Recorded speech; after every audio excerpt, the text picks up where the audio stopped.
importancia al material que ustedes tienen, que ya han recibido oportunamente, ¿sí?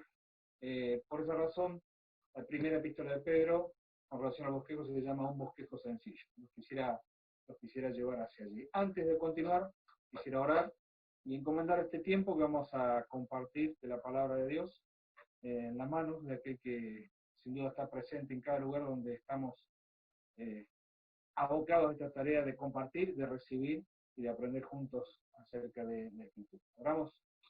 Padre que estás en el cielo, gracias por este tiempo que nos das y gracias por la oportunidad de poder acceder en esta hora a encontrarnos por este medio para aprender juntos, para recibir juntos de tu palabra y en la guía y auxilio de tu Santo Espíritu poder compartirla y transmitirla a aquellos que la están esperando.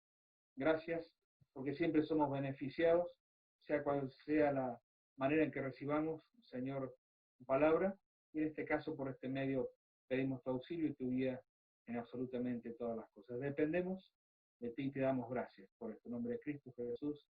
Amén. Bien, este bosquejo sencillo consta de 5 puntos bien definidos. Un saludo a los cristianos expatriados de Asia Menor, apertura de la carta, palabras alentadoras para el pueblo de Dios. Como pueblo de Dios, vivan o vivamos vidas santas. Cuarto punto, consuelo para el rebaño que sufre. Y el cierre de la carta son las palabras finales y la despedida. Así que, iniciando inmediatamente con el desarrollo del bosquejo, vamos a encontrar con los versículos 1 y 2 del capítulo primero, donde tenemos un saludo a los cristianos expatriados de Asia Menor. Dice la palabra de Dios: Pedro, apóstol de Jesucristo, a los expatriados de la dispersión en el Ponto, Galacia, Capadocia, Asia y Bitinia, elegidos según la presciencia de Dios, para en santificación del Espíritu, para obedecer y ser rociados con la sangre de Jesucristo, gracia y paz os sean multiplicadas. El autor humano de la epístola se llama a sí mismo Pedro, que significa piedra, en arameo Kefas, siendo el impuesto por el Señor Jesucristo a Simón, hijo de Jonás. Es interesante cómo Pedro, con poquitas palabras, define no solamente el autor, sino el título que a él se le impuso, apóstol, y esta titulación le serviría además de su vida y testimonio como presentación avalada por el mismo Señor Jesucristo, apóstol en doble sentido. Enviado por Jesucristo, en primer lugar, con todas las señales que hacen a un apóstol, fundamentalmente haber visto personalmente al Cristo crucificado, señal que hoy difícilmente cualquiera que se arrogue el título de apóstol en el tiempo que estamos viviendo, en este tiempo actual, señal que difícilmente o imposiblemente pueda decir que ha tenido. Y por lo tanto, si no tiene esta señal, ninguna de las otras servirían para presentarse como apóstol. Apóstoles, aquellos que el Señor escogió y que eligió para una tarea que sin duda excedía a capacidad humana y que necesitaba la guía del Espíritu Santo. Apóstol en doble sentido, decía, enviado por Jesucristo en primer lugar, y en segundo lugar, enviado a predicar sobre la persona y obra de Cristo. Un apóstol, en un gran porcentaje de su mensaje, no habla acerca de sí, autorreferencialmente, salvo algunas excepciones para aclarar algunas situaciones, ¿sí? No nos olvidemos en el caso del apóstol Pablo, que tuvo que hablar de sí mismo como apóstol para defender el ministerio al cual había sido llamado contra falsas acusaciones de aquellos que pretendían frenar o detener la obra a la cual había sido llamado. No solamente Pedro se presenta como el autor, no solamente se presenta como el título que recibe de parte del Señor y que lo avala para la tarea que va a hacer, sino que también indica quiénes son los destinatarios, los expatriados. La palabra griega ahí es parepirmos y tiene el sentido de personas que viven temporalmente en otro país, sin convertirlo en su residencia perpetua. La discusión que existía o que existe si estos expatriados son judíos convertidos o son gentiles convertidos al Evangelio. Bueno, la carta a los hebreos está dirigida precisamente para judíos convertidos en una situación difícil de persecución. Y esta carta, esta primera carta que escribe el apóstol Pedro, está dirigida principalmente para gentiles convertidos y que estaban sufriendo persecución por causa de la fe, persecución por causa de haber confiado en Jesucristo como su Salvador. Por lo tanto, la palabra que utiliza Pedro aquí en este lugar, que es expatriado, es nada más, nada menos que una referencia también del Antiguo Testamento. La Septuaginta, que es la traducción del hebreo al griego del Antiguo Testamento, da este sentido a la palabra en su traducción del hebreo al griego, por ejemplo, Génesis 23:4, hablando de Abraham cuando vivía en Canaán, y en el Salmo 39:12, en Salmo de David, donde habla acerca del hombre mientras peregrina por este mundo. Eso implica que los destinatarios de esta carta tienen otra residencia permanente, donde consta su verdadera ciudadanía. Esto nos lleva sin duda a una aplicación totalmente espiritual. Filipenses capítulo 3, versículo 20 nos habla acerca de nuestra ciudadanía que está en los cielos. Y en un sentido secundario, cada uno de los hijos de Dios, en este tiempo podemos decir que somos expatriados, ¿sí? Nuestra ciudadanía no está en este mundo, sino que pertenece al cielo. El alcance de esta carta, bueno, tiene un alcance específico. Tiene un alcance específico. Pedro sabía para quién estaba escribiendo. Los expatriados, los dispersados, tal como leemos en la escritura, los dispersados fueron dispersados por una zona que se conoce como la Turquía actual, ¿sí? La Turquía actual. Constaba de 6 provincias en ese entonces: Ponto, Galacia, Capadocia, Asia, Bitinia, 5 de las 6 provincias del que contaba el Asia Menor. La sexta no mencionada aquí era la Cilicia, pero todas ellas conformaban lo que hoy se conoce en la actualidad como la Turquía actual. Este es el mapa que compartimos la vez anterior, y allí vemos las provincias de las cuales estuvimos hablando y mencionando, ¿sí? El desarrollo del bosquejo. Bueno, toda carta comienza con un saludo, ¿verdad? Y el saludo que encontramos aquí de parte del apóstol Pedro es un saludo común, ¿sí? Común, en el sentido de marcar de entrada cuál era el objetivo a la hora de escribir esta carta. No nos olvidemos que esta carta está escrita en tiempo de gran prueba y sufrimiento para el pueblo cristiano, en este caso, gentiles de aquella época, de aquel tiempo. Este saludo adquiere un carácter trinitario, ¿sí? Trinitario, pues el autor sagrado menciona, al hablar de la elección, menciona 3 cosas. En primer lugar, menciona la presencia de Dios Padre, menciona la santificación del Espíritu y menciona la sangre de Jesucristo. Dijimos, elegidos según la presencia de Dios Padre, en santificación del Espíritu, para obedecer y ser rociados por la sangre de Jesucristo, gracia y paz os sean multiplicados. La idea expresada en este versículo es que Dios, en su sabiduría, nos ha escogido para salvación mediante la obra del Espíritu Santo, y aplicando a cada uno de los creyentes el valor de la muerte de Cristo, o el alcance de la muerte de Cristo en nuestra vida, con un objetivo a fin de que le seamos obedientes. La doctrina de la elección es una doctrina divina, ¿sí? Porque viene de parte de Dios, que no siempre ha sido popular. ¿Por qué? Por las discusiones que genera. El gran problema de la discusión acerca de la doctrina de la elección tiene que ver con que muchas veces uno pretende colocarse en un lugar exclusivamente o en el otro exclusivamente acerca de la responsabilidad humana o acerca de la elección divina, ¿sí? Pero esta doctrina tiene una virtud, ¿sí? Deja siempre que Dios sea Dios. La doctrina de la elección es una doctrina que recorre toda la Escritura, ¿sí? Es una doctrina que recorre de tapa a tapa el hecho de que hemos sido elegidos en Cristo Jesús para ser salvos. Cualquier dificultad en conciliar la elección divina con la responsabilidad humana existe solamente en la mente del hombre, pero no en la mente de Dios. Y en eso tenemos que estar absolutamente tranquilos. La Biblia enseña ambas doctrinas y tenemos que creer las dos doctrinas, tanto la elección como la responsabilidad del ser humano a la hora de responder positivamente al llamado que Dios hace a la salvación de todas las personas.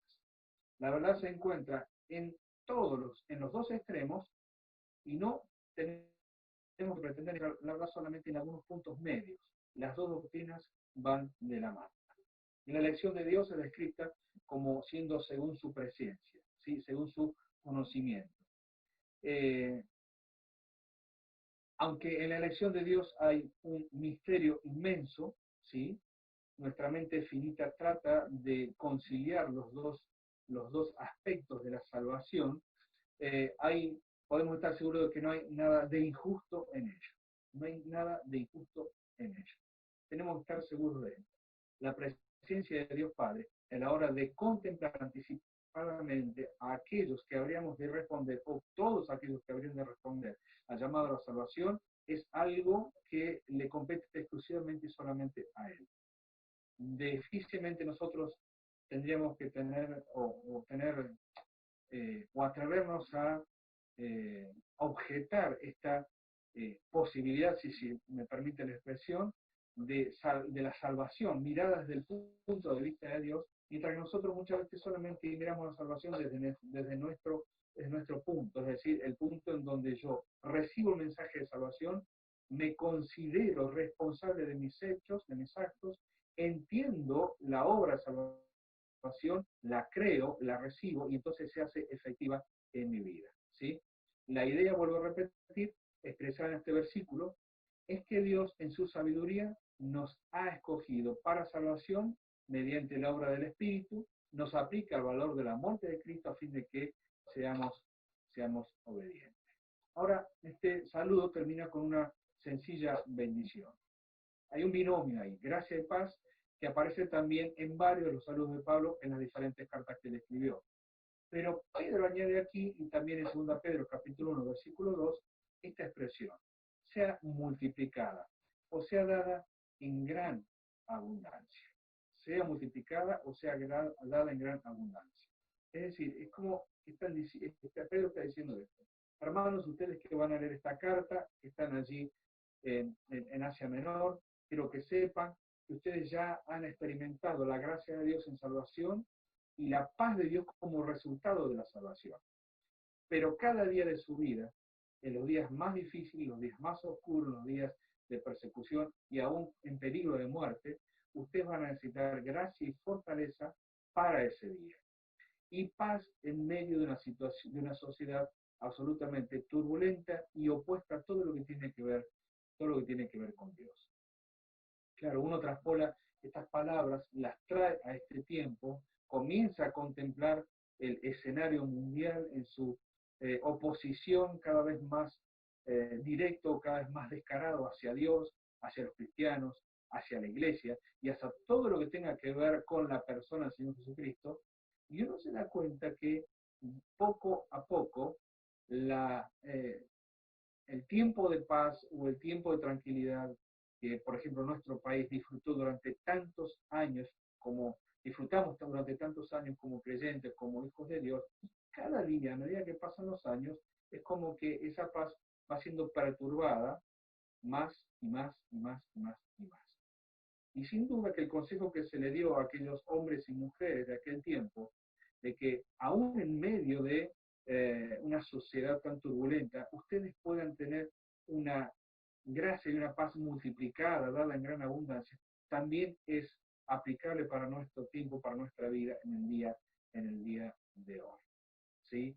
La paz en medio de la tormenta no es simplemente una frase de una hermosa canción que alguna vez alguno de nosotros puede haber escuchado. Puedes tener paz en la tormenta. Es el deseo de la oración de Pedro, ¿sí? Es el deseo de la oración de Pedro. Él está diciendo, yo anhelo, que, hermanos, que ustedes puedan experimentar esta gracia y esta paz de parte de Dios multiplicada en gran manera, porque seguramente que la van a necesitar. Y nosotros hoy también. Este es el bosquejo, ¿sí? En primer lugar, apertura de la carta, palabras alentadoras por el pueblo de Dios, del capítulo 1, versículo 3 al capítulo 2, versículo 10. Y vamos a encontrar el primer punto, ¿sí? Es la doxología como base de la vida cristiana. Tendríamos que leer todo el pasaje, pero por amor al tiempo no lo vamos a hacer. Les pido, por favor, que después puedan leer este pasaje, capítulo 1, versículo 3, versículo 12, donde se nos presenta una doxología como base de la vida cristiana.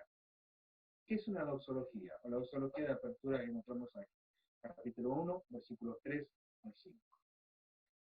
En primer lugar, es necesario definir doxología.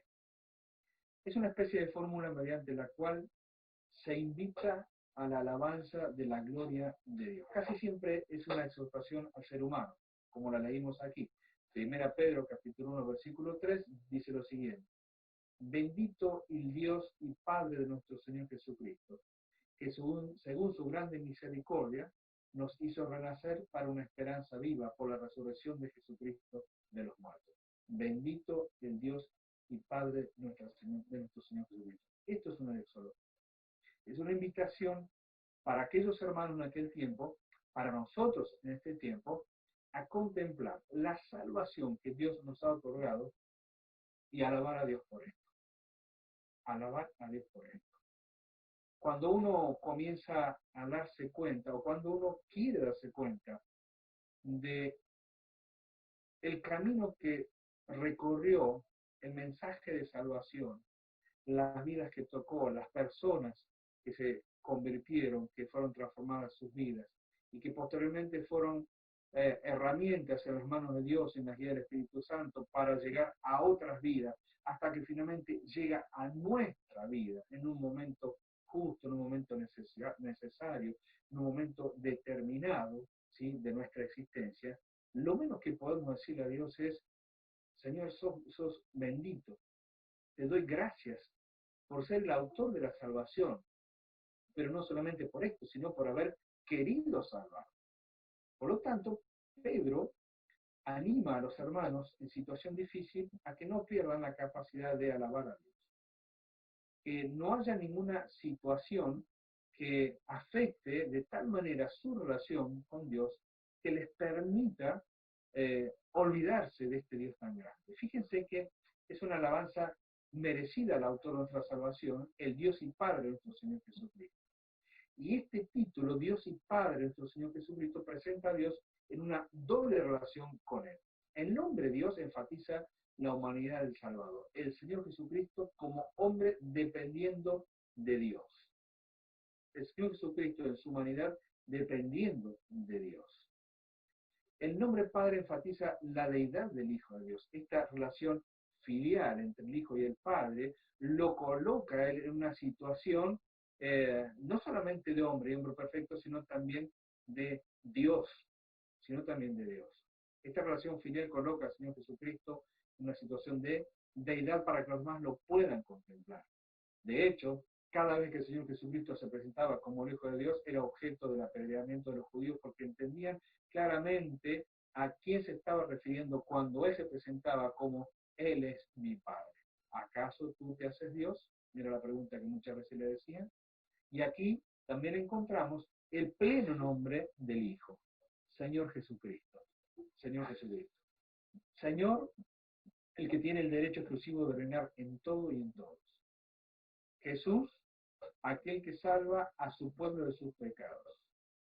Y Cristo, el ungido de Dios que ha sido exaltado a lo más alto. Es decir, Pedro utiliza esta fórmula del nombre del Señor Jesucristo para dar a conocer el pleno nombre del Señor Jesucristo, Señor Jesucristo. A veces hacemos énfasis solamente en el nombre de Jesús. A veces el énfasis se hace sobre el ungido. A veces, y no hacemos tanto énfasis en el señorío del Señor Jesucristo. Y sin embargo, que Sin embargo, tenemos que comprender que este nombre que le ha sido dado es el que a nosotros nos compete en todas las áreas de nuestra vida. Como Señor tiene derecho a reinar en mi vida.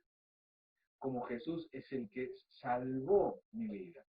Y como Cristo es aquel que ha sido ungido por Dios para ser reconocido en su más alta posición.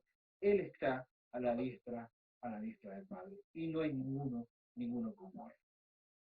Ahora, esta salvación de la cual Pedro nos ha hablado en estos primeros versículos, porque él dice aquí en el pasaje que hemos leído, según su grande, bendito el Dios y Padre de nuestro Señor Jesucristo, que según su grande eh, misericordia nos hizo renacer para una esperanza viva por la resurrección de Jesucristo de los muertos. Está hablando aquí nada más y nada menos acerca de las características de esta salvación.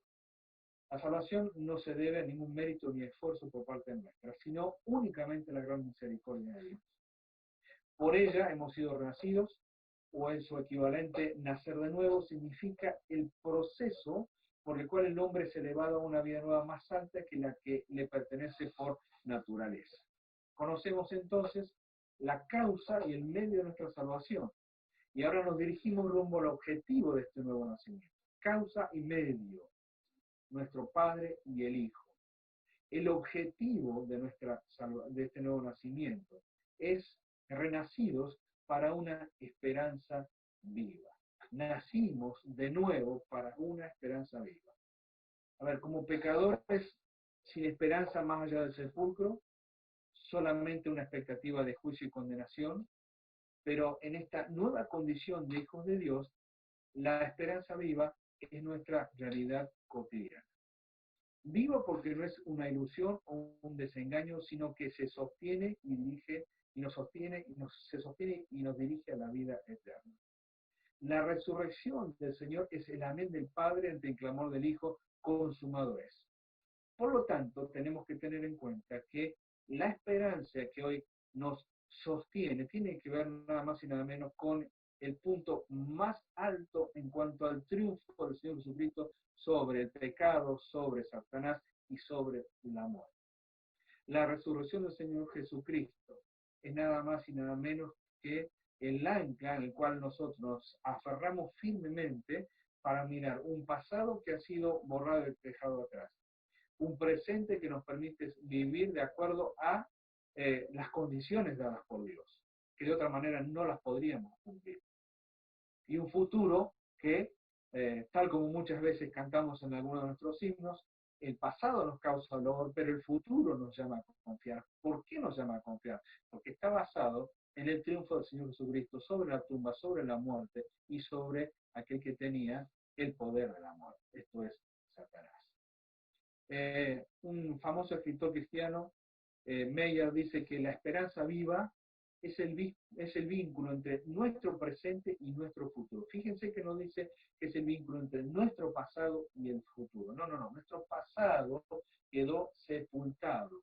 Nunca más Dios tiene memoria de ello, nunca más se acuerda de ello, tanto como está lejos el oriente como el occidente, dice el Antiguo Testamento, así nuestras iniquidades han sido separadas de la persona de Dios, por lo tanto Él no tiene más memoria de nuestro pasado. Pero sí nuestro presente, este que nos toca vivir, algunos más con mayor dificultad, algunos con mayores pruebas, algunos con mayores sufrimientos, algunos llevándola un poco más, en forma más amena, sea como fuera, este presente que hoy nos toca vivir, tiene un vínculo directo con nuestro futuro. Ahora, somos herederos. Somos herederos. Como hijos somos herederos. Hay muchas cosas que están preparadas hacia adelante que todavía no se han cumplido, no se habrán de cumplir hasta aquel momento en que estemos delante de la presencia de nuestro Dios. Y esta herencia tiene 4 características y Pedro la define con 4 palabras bien claras. En primer lugar dice que nuestra herencia es incorruptible, es a prueba de muerte. Porque si no se corrompe es porque no se termina. ¿Entendemos? Es incorruptible, no se echa a perder esa prueba de muerte. La muerte produce corrupción. en todo aquello que llega, especialmente en el ser humano. Especialmente en el ser humano. En segundo lugar, es incontaminada. Es decir, es a prueba de pecado. Nada la puede afectar. La herencia que tenemos de parte de Dios no solamente es a prueba de muerte, sino que a prueba de pecado. Si no se mancha con el pecado, quiere decir que lucirá para siempre. ¿Cómo será? No sé cuál es la idea que cada uno de ustedes, hermanos, se hacen acerca de aquel estado de gloria en donde tendremos un cuerpo semejante a la gloria de nuestro Salvador y en donde comprenderemos en forma completa y cabal lo que significa apropiarnos de esta herencia que transforma todo mi ser finalmente para parecerme, como decía recién, a semejante a la gloria de nuestro Salvador, y entender que estaré viviendo una existencia eterna a prueba de muerte y a prueba de pecado. Hoy, el creyente no teme por la muerte eterna, sabe que es un tema que está saldado y definido por Dios por la obra de Cristo en la cruz y los efectos de la salvación para nosotros. Pero estamos expuestos a muerte, sin duda. Hoy como creyentes sabemos que estamos expuestos al pecado. Nuestro cuerpo es una caja de resonancia que constantemente está haciendo eco a aquellas notas que este mundo, que nuestra vieja naturaleza, nuestro viejo hombre, y que Satanás mismo presenta como posibilidades para desvirtuar esta salvación de la cual podemos disfrutar cada día. Pero aquella herencia será a prueba de pecado. Nunca tendrá relación con el pecado. Jamás. Jamás se va a manchar. Va a lucir perfecta por toda la eternidad. Por lo tanto, yo creo que cuando los hermanos del Asia Menor, los expatriados, los dispersados en aquellas 5 provincias, recibieron esta carta, creo que llegué al límite de tiempo.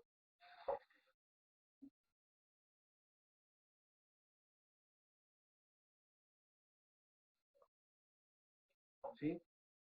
Espero que Joel me indique si llegué a algún límite de tiempo. Perfecto. Gracias, Joel. Muy amable. Espero tu indicación. Eh,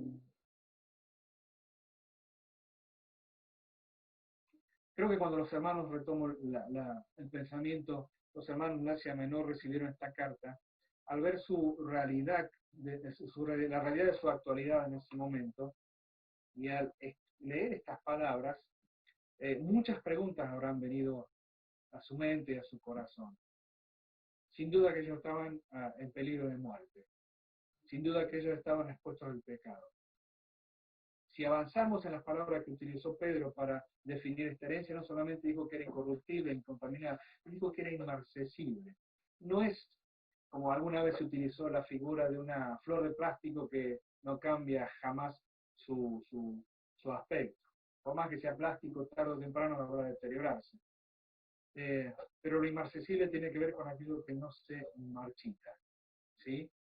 Se seca la hierba del campo, se marchita la flor, y se marchita nuestra vida también cuando hablamos de nuestro vigor, de nuestra fortaleza física, pero esa herencia que nos está esperando, que tiene que ver con la transformación de nuestra persona completa, conforme a la gloria de nuestro Señor Jesucristo, será algo que no se marchitará jamás. ¿Cómo será? ¿Cómo será? Si no se marchita es porque habrá de permanecer para siempre. Habrá de permanecer para siempre. Pero también dice que está reservada, es decir, que no solamente es a prueba de muerte, no solamente es a prueba de pecado, no solamente es a prueba de tiempo, sino que también es a prueba de pérdida, segura en las manos de Dios. Un querido hermano con el cual compartimos mucho de nuestra vida, predica el Evangelio, tiene don de evangelista, lleva adelante la tarea, pero me llama la atención que siempre que tiene que afirmar la decisión de una persona que entendió el mensaje de salvación y necesita esa fe incipiente o esa decisión incipiente ser afirmada para comenzar a caminar de ahí en adelante, utiliza siempre Juan capítulo 10. Y entonces aquello de nuestra vida en las manos del Hijo y las manos del Hijo en las manos del Padre siguen siendo, para mí en lo particular, el mejor ejemplo que existe para una persona que recién se convirtió, para decirle, tu vida ahora está en manos que no te van a soltar. En manos que no te van a soltar. El pasaje que leímos aquí de 1 Pedro dice lo siguiente, eh, para una herencia incorruptible, incontaminada e inmarcesible, reservada en los cielos para vosotros. Una salvación, una herencia segura en las manos de Dios. Ahora, a esta inmensa herencia que hemos recibido, agregamos además que la misma y nosotros mismos somos guardados por el poder de Dios. Esta salvación que está preparada, ¿sí? Esta salvación que está preparada,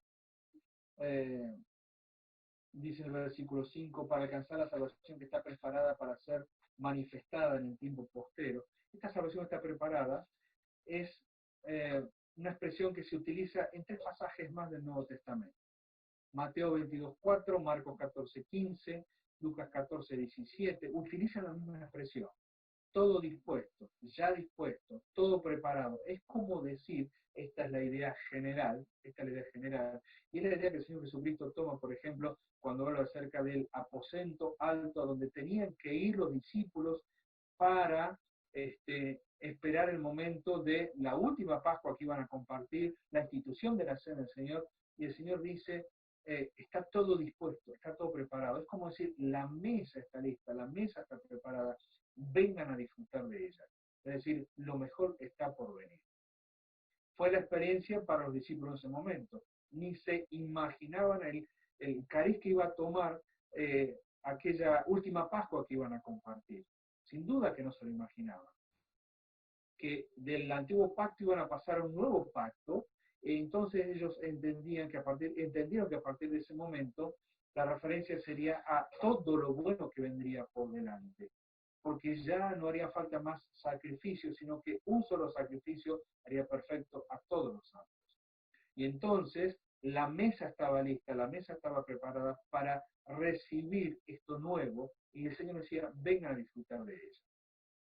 Bueno, para los hermanos de aquel entonces, de aquel tiempo, los hermanos expatriados, los hermanos dispersados, con pruebas, con dificultades, perseguidos, mal comprendidos, algunos llevados hasta el extremo de la muerte, pensar en esa herencia era sin duda afirmar su alma en una esperanza certera, una esperanza certera. Creo, hermanos, que este es un tiempo en donde se puso a prueba nuestra esperanza. Creo que este tiempo de pandemia, real o no, pandemia, en fin, presentado así en todo este mundo conocido, nos llevó a los creyentes a una situación impensada, nunca vivida, nunca experimentada. El hecho de no poder congregarnos, el hecho de no poder estar al lado de nuestros hermanos, nos llevó a pensar tantas cosas. Pero a medida que iba leyendo este pasaje, pensaba en esta realidad que nos toca vivir, 2020, y decir que en realidad la esperanza que tenemos en el Señor Jesucristo tiene que ser viva por los mismos motivos que tuvieron aquellos hermanos hace 2000 años atrás. Porque no se corrompe, porque no se contamina, porque no se marchita y porque está guardada en las manos del Padre. Por lo tanto, podemos decir, haciendo uso de esta expresión, una salvación preparada con todos estos condimentos, la mesa está servida. Vamos a disfrutar esta salvación. Disfrutémosla en el tiempo presente para que cuando lleguemos al momento de recibir aquella herencia preparada por el Señor, digamos, Señor, qué maravilloso esto, pero ¿sabés qué? La disfruté mientras estuve aquí en esta tierra. La disfruté mientras estuve aquí con mis hermanos, la disfruté mientras me congregué, la disfruté mientras trabajé para el Señor, la disfruté mientras le servimos, la disfrutamos en la salvación. Y creo que muchas veces la gran tantas expresiones de abandonar, tirar la toalla, como comúnmente se dice, colgar los guantes, como comúnmente se dice, aquellos que vuelven atrás en su profesión de fe, tiene que ver porque quizás no se aprendió a disfrutar, no se aprendió a disfrutar de esta salvación presente, actual, pero con connotaciones eternas. Entonces yo tengo que aprender en el día de hoy a valorar esta salvación incorruptible, incontaminada, inmarcesible y reservada. Porque la mesa está lista, está preparada. Vamos a disfrutar de ella. Avanzamos en la exposición y en la lectura de este pasaje. El segundo punto es gozo y sufrimiento en la nueva vida. Capítulo 1, versículos 6 al 9 de Primera Pedro. Capítulo 1, versículos 6 al 9. Dice, primer versículo 6 dice, en lo cual vosotros os alegráis. Es decir, está haciendo referencia a lo que hablamos recién. Pedro está pensando otra vez en esta salvación.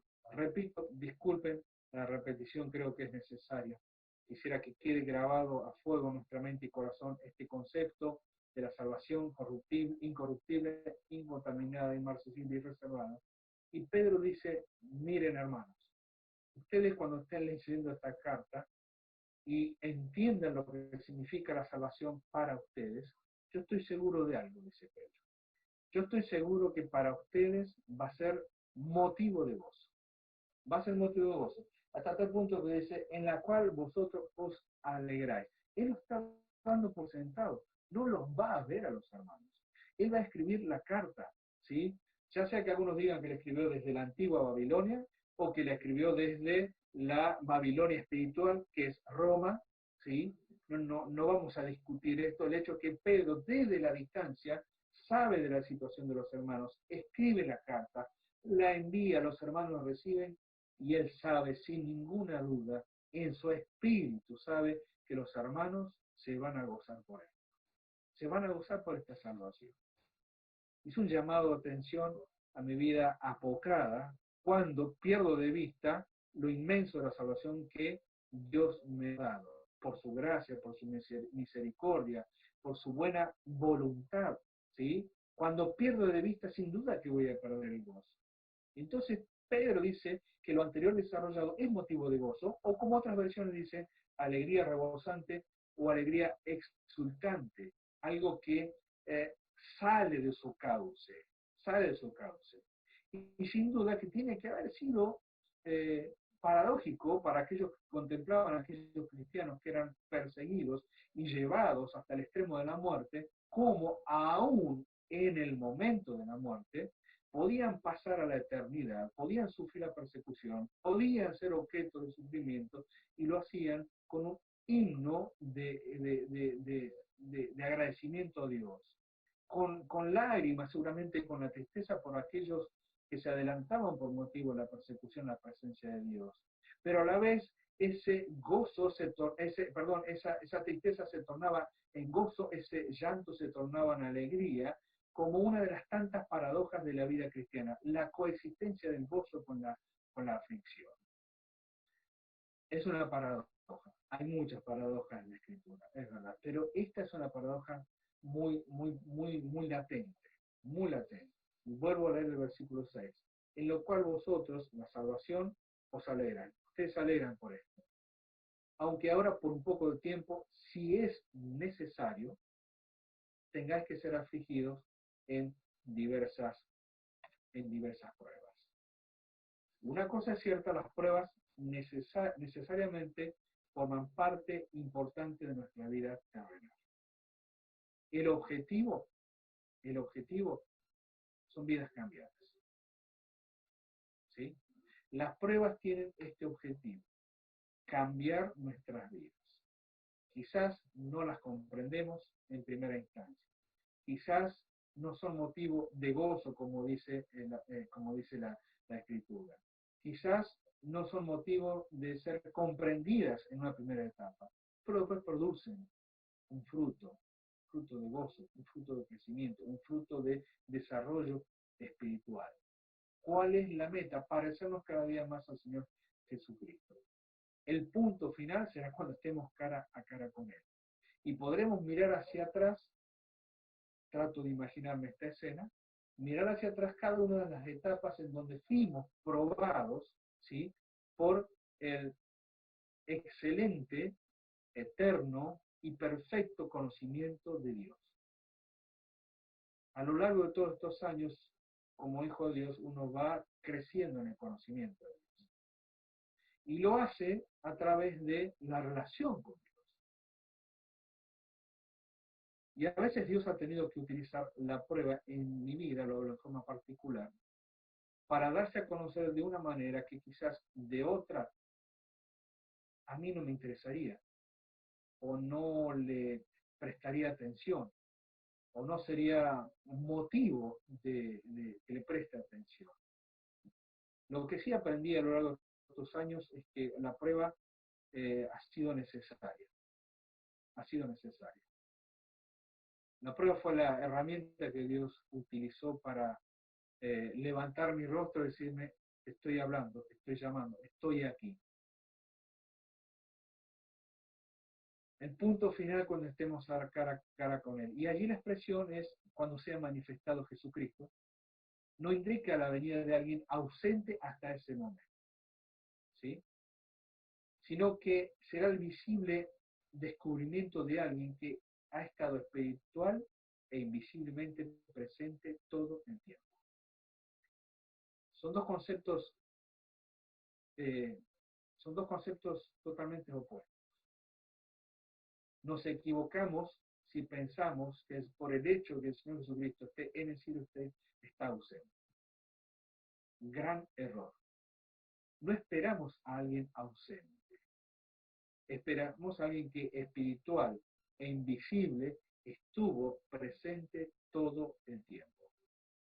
Y estas son palabras o expresiones que se van sumando al ánimo que Pablo le quiere dar a aquellos hermanos que recibieron esta carta. Hermanos, no crean que estuvieron solos. No crean que estuvieron fuera de el objeto de la atención de su Señor. No está presente, es verdad, físicamente, pero siempre lo estuvo espiritual e invisiblemente. La presencia del Espíritu Santo era necesaria en cada uno de los creyentes.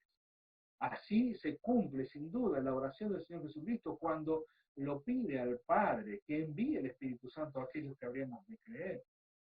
Y entonces la presencia del Espíritu Santo en cada uno de nosotros nos asegura esta comunión espiritual que tenemos con el Señor, que no está presente físicamente, pero que siempre estuvo espiritualmente en nosotros, con nosotros y alrededor de nosotros, presente todo el tiempo.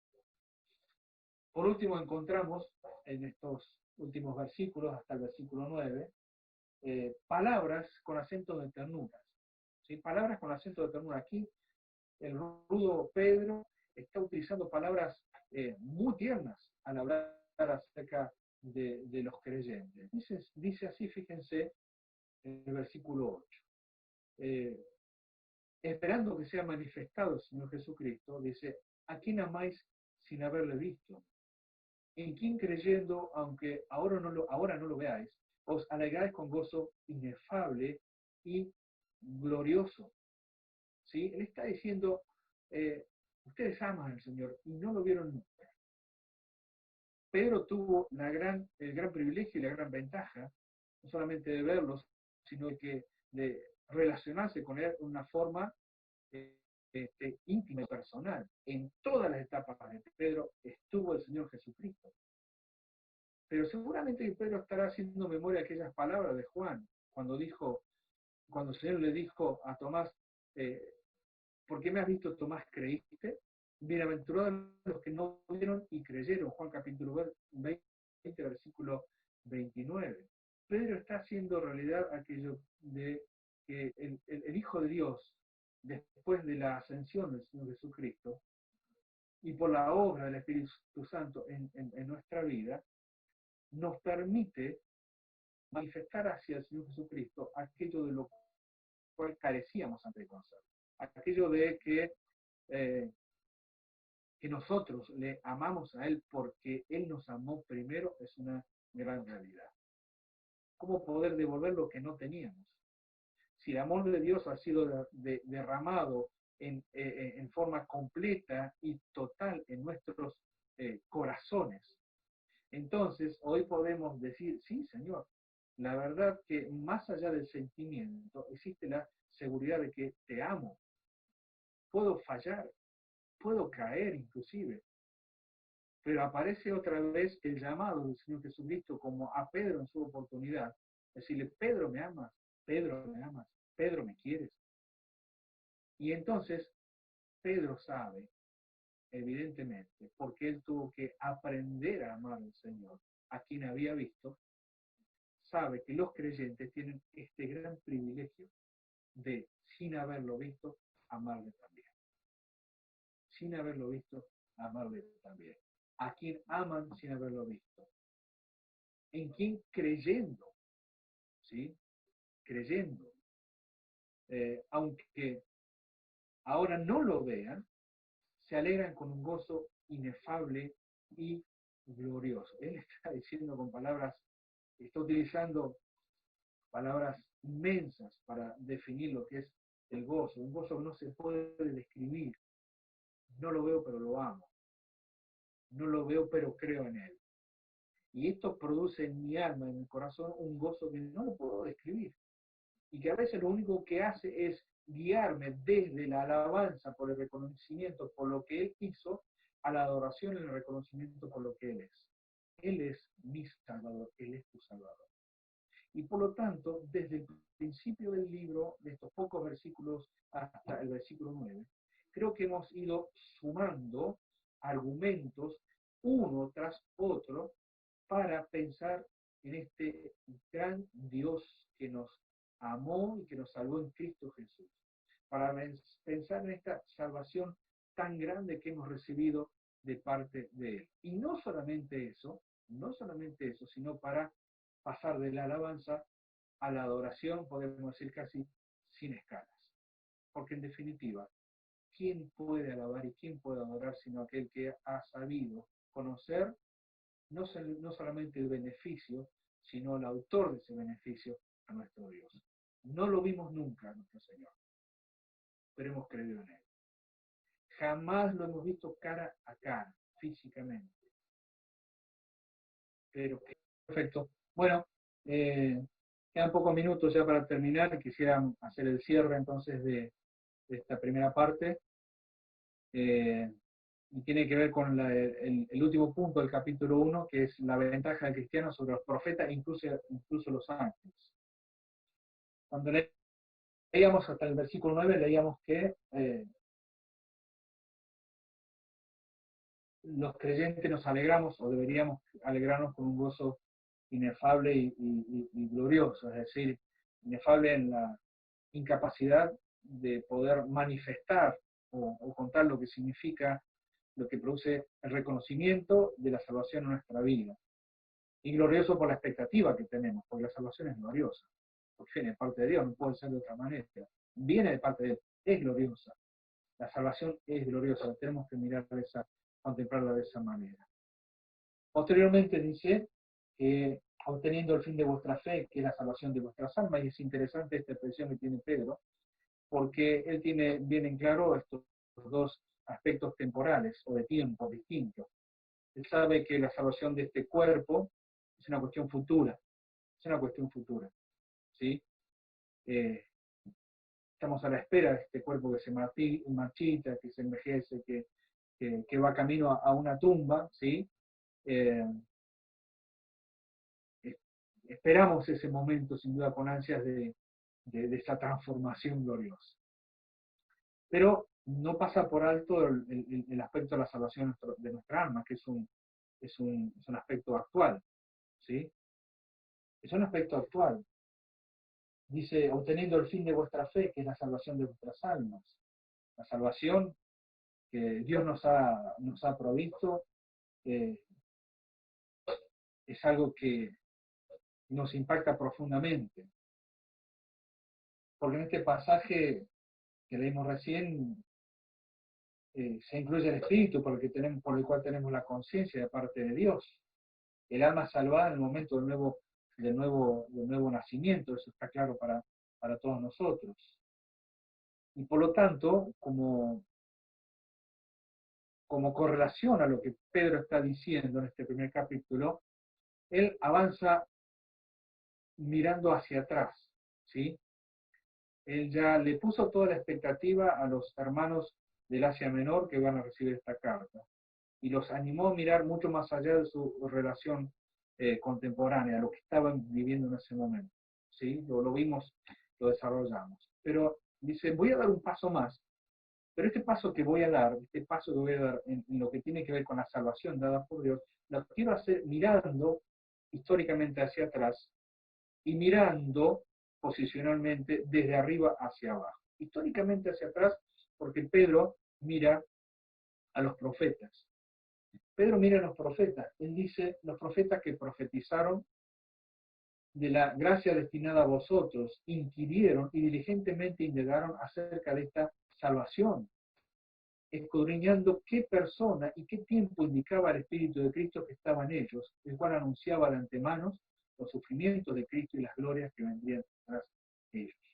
A estos, a los profetas, se les reveló que no para sí mismos, sino para nosotros administraban las cosas que ahora son anunciadas por los que os han predicado el Evangelio, por el Espíritu Santo enviado del cielo, cosas en las cuales anhelan mirar los ángeles. Esta salvación fue el tema de muchos profetas del Antiguo Testamento. Los antiguos portavoces de Dios profetizaron del favor inmerecido que recibirían, pero no comprendieron de una manera plena lo que estaban escribiendo. Daniel dice en el capítulo 12, versículo 8, oí pero no entendí. Oí el mensaje pero no lo entendí, pero lo tenías que transmitir, Daniel, pero no lo entiendo, no importa, tenés que transmitirlo. Es una referencia sincera del profeta cuando dice esto.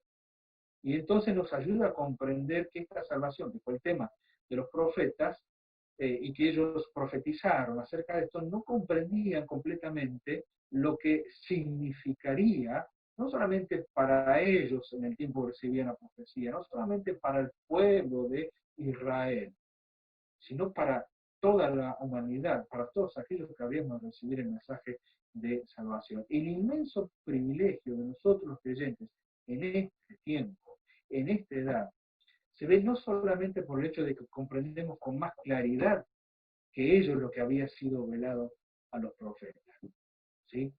Comprendemos con mayor claridad qué es lo que no comprendía. En primer lugar, la identidad de la persona que aparecería como el Mesías. Ellos no lo comprendían.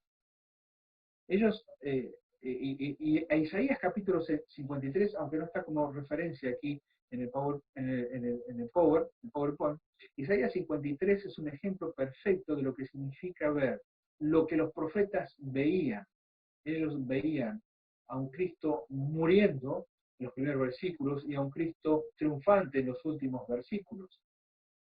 Y en estas dos inmensas montañas que hacen a la obra de Cristo, les costaba muchísimo y evidentemente no veían el gran valle que indica nuestra experiencia con Cristo. Entonces, muchos de ellos no alcanzaban a identificar a la persona que aparecería como el Mesías, y tampoco el tiempo de su aparición. Ahora nosotros tenemos un privilegio inmenso. Como alguien dijo, es fácil con el diario de ayer, y es verdad. Para ellos era todo un ejercicio espiritual, y no tengo ninguna duda que un ejercicio de fe inmenso. Creerle a Dios aún aunque no comprendieran todas las cosas. Y mucho más creerle a Dios aun cuando no verían sus propios ojos el resultado de lo profetizado. Nosotros hoy no necesitamos profetas que nos digan lo que va a suceder. La palabra de Dios está completa en este sentido. La palabra de Dios es todo lo que nosotros precisamos para comprender pasado, presente y futuro. El inmenso privilegio que hoy tenemos es que estamos desde este lado de la historia, contemplamos hacia atrás, ¿sí?, aquellos que nos precedieron, y aquellos que tuvieron que trabajar guiados por el Espíritu Santo para tener esta escritura completa que tenemos hoy, y a veces hasta tenemos el tupé, si se quiere, de criticar a aquellos hombres de Dios que trabajaron para nosotros. Ellos administraron para nosotros, estas cosas que nos han sido anunciadas. Quizás yo no soy capaz de medir, sin duda como el Señor habrá de medir, la obra que aquellos hombres de Dios hicieron para nosotros en este tiempo. No soy capaz de medir. Estoy tranquilo que yo sí creo que el Señor sabrá y sabe cómo medir. Quizás yo no soy capaz de medir, sin duda como el Señor habrá de medir, la obra que aquellos hombres de Dios hicieron para nosotros en este tiempo. No soy capaz de medir. Estoy tranquilo que yo sí creo que el Señor sabrá y sabe cómo medir aquella tarea que hicieron. Administrar para otros y administrar para algo que no vería en sus ojos debe ser muy difícil, hermano. Debe ser muy difícil. Pero también esto nos presenta algunos principios en cuanto a la obra actual en la cual estamos comprometidos en este tiempo, en este siglo, en este año que nos toca vivir. ¿Cuándo va a venir el Señor y nos llamará desde las nubes? ¿Cuándo será? ¿Cuándo será la final trompeta? ¿Cuándo en un abrir y cerrar de ojos, en esa medida que significa el átomo del tiempo, habrá de producirse esto? ¿Cuándo va a ser? No lo sabemos. ¿Señales hay? Posiblemente. No somos llamados, como alguien dijo, a estar buscando señales constantemente, sino a esperar al Señor y hacerlo con esta expectativa gloriosa, porque hay una herencia que nos espera. Pero aquellos hombres que diligentemente escudriñaron y trabajaron para estas generaciones nos dejan el ejemplo para nosotros en este tiempo de cómo deberíamos trabajar para las generaciones que vienen. Creo que es un gran ejemplo del Antiguo Testamento, la antigüedad para nosotros, hombres y mujeres actuales. ¿De qué manera como iglesia tenemos que preparar a aquellos que lo habremos hecho con mayor fidelidad, lo habremos hecho con mayor o menor responsabilidad, lo habremos hecho con mayor o menor excelencia, pero aún con nuestros errores aprendimos a que la obra hay que hacerla porque estamos en la obra que no es nuestra, es la obra del dueño de la obra, es la obra de Dios, es la obra del Señor. Y por lo tanto, en este tiempo también estamos administrando aquellas cosas que van a recibir los que van a continuar la tarea hasta que el Señor nos venga a buscar. Y ya sea que esta generación de hombres y mujeres, los cincuentones hacia arriba, ¿sí? Eh, eh, estemos caminando los últimos años de vida en esta tierra, y el Señor todavía no nos venga a buscar a su iglesia, no tendríamos que perder de vista esto. El ejemplo del compromiso de aquellos hombres de la antigüedad que administraron sin ver el cumplimiento de la tarea que se les encomendó. No lo vieron. Ahora nosotros tenemos esta gran responsabilidad. Y nos tiene que pesar, en el buen sentido. Y nos tiene que pesar en estos dos aspectos. Me tiene que pesar si no estoy cumpliendo la tarea. Y me tiene que pesar el hecho de que aún haciendo la tarea, entiendo que queda todavía mucho para hacer para adelante. Y en el medio, somos administradores de bienes ajenos para aquellos que vendrán después, pero en definitiva y finalmente para la gloria de Dios. Terminando la lección de este día,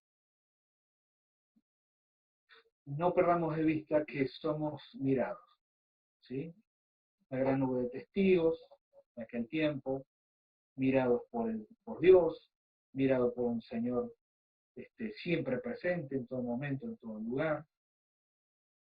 Pero a veces, a no ser que estas pequeñas referencias que encontramos en las cartas acerca del accionar de los ángeles con relación a los creyentes, la iglesia es una lección de primera mano para los ángeles. ya que exhibe la multiforme sabiduría de Dios, de acuerdo a Efesios capítulo 3, versículo 10. Pero es algo que me llamó mucho la atención, que lo transcribí aquí en el material de un autor cristiano. Dice, no es para los ángeles conocer lo que significa el gozo de la salvación. Lo ven, lo verán, pero jamás lo experimentarán como un creyente lo va a experimentar. Son cosas que anhelan ver. Y es interesante la expresión, cosas las cuales anhelan mirar los ángeles, porque la idea en el idioma original es inclinarme para acercarme más a algo que me está llamando muchísimo la atención. Anhelo verlo, lo quiero ver, quiero estar lo más cerca posible. Y saben una cosa, hermanos, siempre recuerdo de un hermano de aquí, de la zona, hablando acerca de este pasaje, es que nosotros somos aquellos responsables, no solamente de las generaciones venideras, sino también responsables de la imagen que le mostramos a aquellos seres creados también, seres espirituales, en un estado de eternidad, ángeles que ya no tendrán posibilidad de caer jamás, que son ministradores de nuestro Dios en nuestra ayuda y también en nuestro auxilio, pero todo lo que ellos puedan conocer acerca de lo que significa el perdón, la gracia, la salvación, lo que significa el agradecimiento de nuestra vida hacia Dios, perdón, por la salvación que nos ha dado, todo lo que significa la santidad, lo que significa el compromiso, lo que significa el trabajo, lo que significa el servicio para Dios. Todo esto ellos lo aprenden de la iglesia, lo aprenden de tu vida, querido hermano, lo aprenden de mi vida. Y el gozo que nosotros experimentamos como creyentes, ellos jamás lo van a experimentar. Porque jamás van a ser redimidos como nosotros lo fuimos. Cristo murió por la humanidad, no murió por los ángeles. El Señor Jesucristo derramó su sangre para que nosotros aprendamos lo que significa el gozo de la salvación. Y por lo tanto, tenemos, como el título que tenemos aquí en el PowerPoint, ventaja sobre profetas e incluso sobre los ángeles. ¿Por qué? Redondeo y termino con este tema.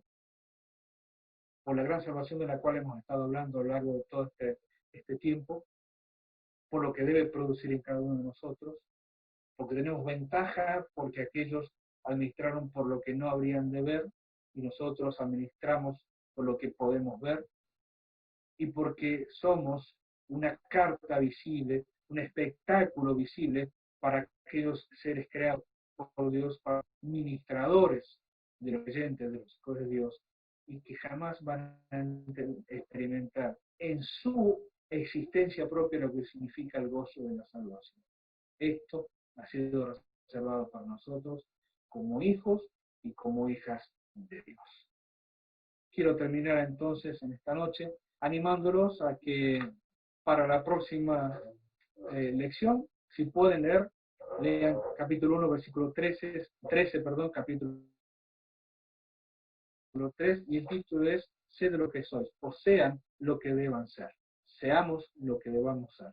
Y en esto tenemos bastante para decir, aunque en virtud del tiempo que nos queda, ya para terminar con 1 Pedro, seguramente voy a tomar algunos pasajes de cada uno algunos pasajes sobresalientes de cada uno de los capítulos, y les dejo el bosquejo para que lo puedan tener, para que lo puedan repasar, pero por sobre todas las cosas, le damos gracias a Dios por esta oportunidad que nos ha dado de poder pensar, meditar, estudiar, aprender y crecer en lo que significa esta gran salvación que nos ha otorgado.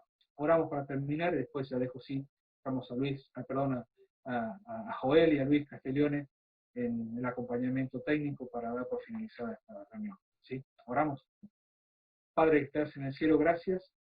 Nos ha brindado esta oportunidad de compartir y pensar en este tema tan grande como es la salvación que nos has dado. Excede nuestra capacidad de comprensión, pero Inflama, Señor, nuestro espíritu, nuestro corazón en agradecimiento, y quisiéramos estar a la misma altura de las palabras que hemos leído y que leyeron aquellos hermanos atrás en Asia Menor, en aquellas 5 provincias que hemos conocido, hermanos que escapaban porque eran perseguidos y que no tenemos duda que mientras lo hacían compartían la fe y la salvación,